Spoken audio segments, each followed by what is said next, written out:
Alright, we're back out here on this 2007 Subaru Impreza.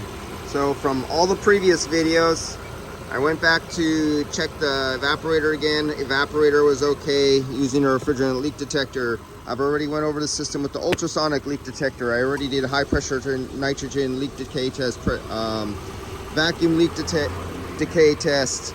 I used UV dye and I used the UV vis looking for leaks. Could not find the leaks other than an initial from the first one where I told you that I'm going to change the O-rings at the condenser, and I showed you the condition of the O-rings and the replacements that I put in. I told you that I suspected there's a problem with the fan. Yes, and the fan is not coming on. I disconnected the low fan, and you've seen in one of the previous videos when it went roughly a little over 300 psi, the clutch started slipping. So neither of the high safety protections would have ever protected this compressor from burning out the clutch. You have the high pressure switch there.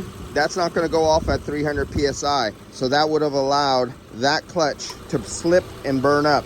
You have the high pressure refrigerant relief valve in the back, 440 psi. While the clutch started slipping at 300 psi, it would have burned itself. So none of the safeties would have saved this from burning up.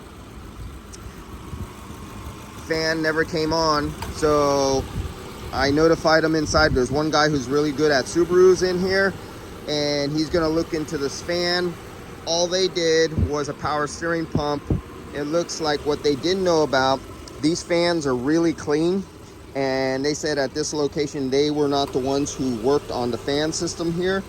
And I was looking down there and going, you know what, those wires are too clean. Somebody else worked on this. Somebody in some time was touching this, and since it wasn't done here, they're going to look into it, because the last thing they want to do is send this out, and if this fan fails, the motor overheats, and we all know Subarus blow head gaskets. So that could have been a potential problem, or going to be a potential problem when this fan goes out. You always want redundancies, so that that'll be taken care of. All right, guys, that's it for now. Got to get on the road. See ya.